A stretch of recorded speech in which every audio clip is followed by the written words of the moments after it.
Last topic में बच्चों हमने कवर किया था लाइफ विदाउट राइट्स के बारे में वेरियस कंट्री के एग्जांपल के साथ। फिर चाहे वो यूएसए हो या फिर गल्फ कंट्री सऊदी अरेबिया या फिर डेमोक्रेटिक कंट्री कोसोवो क्यों ना हो। और आज की इस वीडियो में हम बात करने वाले हैं राइट्स को लेकर कि डेमोक्रेसी के अंदर ये इतने ज़्यादा वैल्यूएबल एंड इंपॉर्टेंट क्यों माने जाते हैं। आइए शुरू करते हैं आज की इस क्लास को बिना किसी देरी के साथ।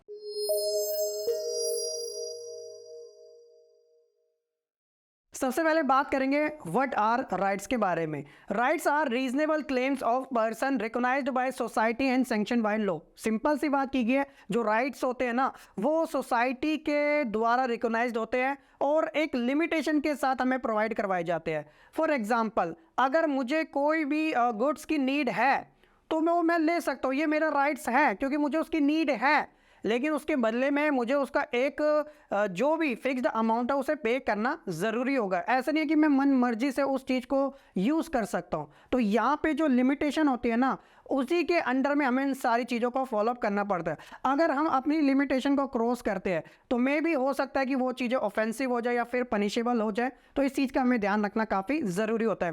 Rights are necessary for the very sustenance of democracy. तो हर एक डेमोक्रेसी के लिए राइट्स जो होते हैं वो काफ़ी ज़्यादा ज़रूरी माने जाते हैं। अब सवाल है कि जो राइट्स होते हैं वो डेमोक्रेसी में किस तरीके से इतने ज़्यादा वैल्यूएबल एंड इंपॉर्टेंट माने जाते हैं, आइए उसे समझने की कोशिश करते हैं। सबसे पहले सिक्योरिटी, डिग्निटी या फिर फेयर प्ले की बात की जाए, ये सभी को एश्योर्ड किए जाते हैं। इसके अलावा no one should be arrested without proper reason and information. किसी भी व्यक्ति को विदाउट एनी इन्फॉर्मेशन गिरफ्तार नहीं किया जा सकता। चलो मान लेते अगर गिरफ्तार कर लिया गया, अरेस्टेड अगर वो कोई भी पर्सन हो जाता है, if someone is arrested he और she should have a fair chance to defend themself. तो उसके पास एक ऐसा फेयर चांस होना चाहिए ताकि वो अपने आप को डिफेंड कर सके। और इसके अलावा प्रोसेस में इतना भी ज़्यादा डिले नहीं होना चाहिए। चलो अगर वो अपने आप को प्रूफ करने की कोशिश कर रहा है तो वो ऐसा नहीं है कि लंबे टाइम तक वो प्रूफ ही करता जा रहा है। और कोई भी चीज़ की जो एश्योरेंस होती है ना वो इतनी ज़्यादा पेपर पे नहीं होनी चाहिए, क्विक तरीके से भी होना काफ़ी ज़्यादा ज़रूरी होता है। और इसके अलावा डेमोक्रेसी के अंदर सबसे अच्छी बात होती है कि जो राइट्स होते हैं वो एक मिनिमम गारंटी प्रोवाइड कराता है हर एक पर्सन को। तो ये सारी चीज़ें इंपॉर्टेंट होती है, वैल्यूएबल मानी जाती है डेमोक्रेसी के अंदर। इसके अलावा why do we need rights in a democracy की आखिरकार हमें ज़रूरत क्यों है, ये तो हमें उसी चीज़ से पता चल गया था जब मैं आपको यूएसए के केस के बारे में बता रहा था जिसमें मोर देन 600 से ज़्यादा पीपल को अरेस्टेड कर लिया जाता है विदाउट एनी रीज़न। सिर्फ शक होता है और छोड़ा भी नहीं जाता। एक टाइम पे जब वो निर्दोष साबित होते हैं तब भी वहाँ की जो आर्मी है उसे उन्हें नहीं छोड़ती है। इसके अलावा सऊदी अरेबिया की बात करें तो वहाँ पे सिटीजन के पास ये राइट्स ही नहीं है कि वो जो किंग है उसे चेंज कर सके या फिर इलेक्ट कर सके। और साथ ही कोसोवो के अंदर तो जो सिचुएशन थी और ज़्यादा खराब थी, यानी कि वहाँ के जो सर्बियंस थे वो हावी थे अल्बेनियंस के ऊपर, जबकि वो कंट्री डेमोक्रेटिक थी। तो इसलिए हर एक कंडीशन में जो राइट्स होते हैं वो काफ़ी ज़्यादा ज़रूरी होते हैं और उनकी ज़रूरत हमें आखिरकार पड़ती ही है।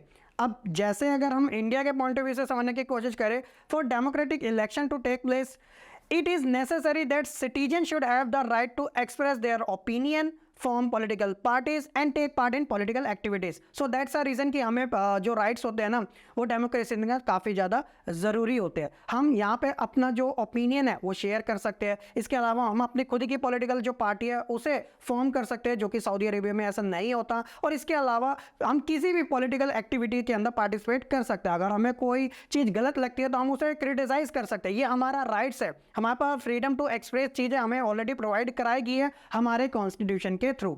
और साथ ही जो राइट्स होते हैं वो कुछ और तरीके से भी हमारे काम आते हैं, जैसे rights are guarantees which can be used when things go wrong.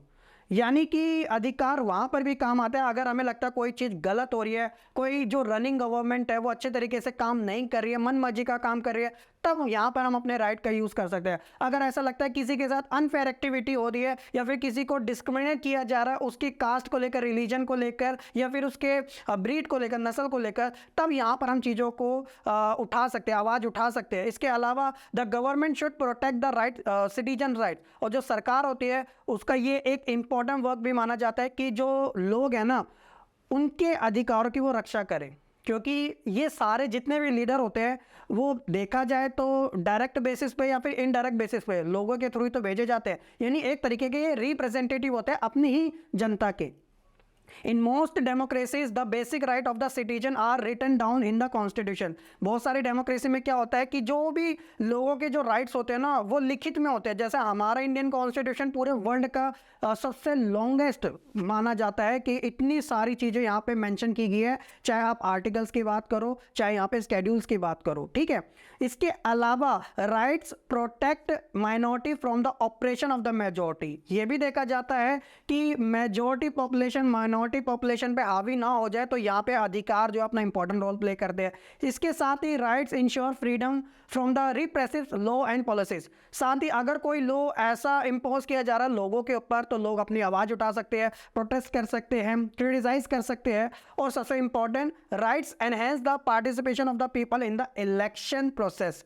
और सबसे ज़रूरी जो चीज़ें लोगों को काम आती है कि जब वो अपने राइट का अच्छे तरीके से यूज़ कर पाते हैं, वो होता है इलेक्शन के टाइम पे। कि कोई भी गवर्नमेंट या कोई भी विनिंग कैंडिडेट या फिर न्यू कैंडिडेट जब इलेक्शन कंटेस्ट करता है तो यहाँ पे लोग अपने वोट का यूज़ करते हैं और उसकी जो डोमिनेंट पावर है, अगर वो पहले से जीतता आ रहा है तो उसे वो जज कर सकते हैं। यानी कि इलेक्शन में कितना ज़्यादा इंपॉर्टेंट होता है लोगों को अपने राइट्स का यूज़ करने के लिए। तो आप समझ सकते हो कि डेमोक्रेसी के अंदर जो लोगों के राइट्स होते हैं वो कितने ज़्यादा वैल्यूबल होते हैं और कितने ज़्यादा इंपॉर्टेंट होते हैं, जिसकी रिस्पेक्ट खुद कॉन्स्टिट्यूशन भी करता है, खुद गवर्नमेंट भी करती है। अगर नहीं करोगे तो कहीं ना कहीं फिर से हमें चेंजेस जरूर देखने को मिल जाएंगे, बहुत सारी चीज़ें इसके अगेंस्ट भी हो जाती हैं। तो ये सारी चीज़ें थी बच्चों एक राइट्स के बारे में जो कि डेमोक्रेसी में किस तरीके से अपना इंपॉर्टेंट रोल प्ले करते हैं। होप्स हो कि आपको ये सेकंड पार्ट जो काफ़ी छोटा सा था वो अच्छे तरीके से समझ आ चुका होगा। अब एक बार हम बात कर लेंगे अपने नेक्स्ट पार्ट में फंडामेंटल राइट्स के बारे में जो काफ़ी डिटेल में होने वाला है। थोड़ा सा वेट कीजिएगा, थर्ड पार्ट आपको जल्दी ही देखने को मिलने वाला है। तब तक के लिए सभी बच्चे खुश रहे, बढ़ते रहे और ऐसे ही आगे बढ़ते रहे।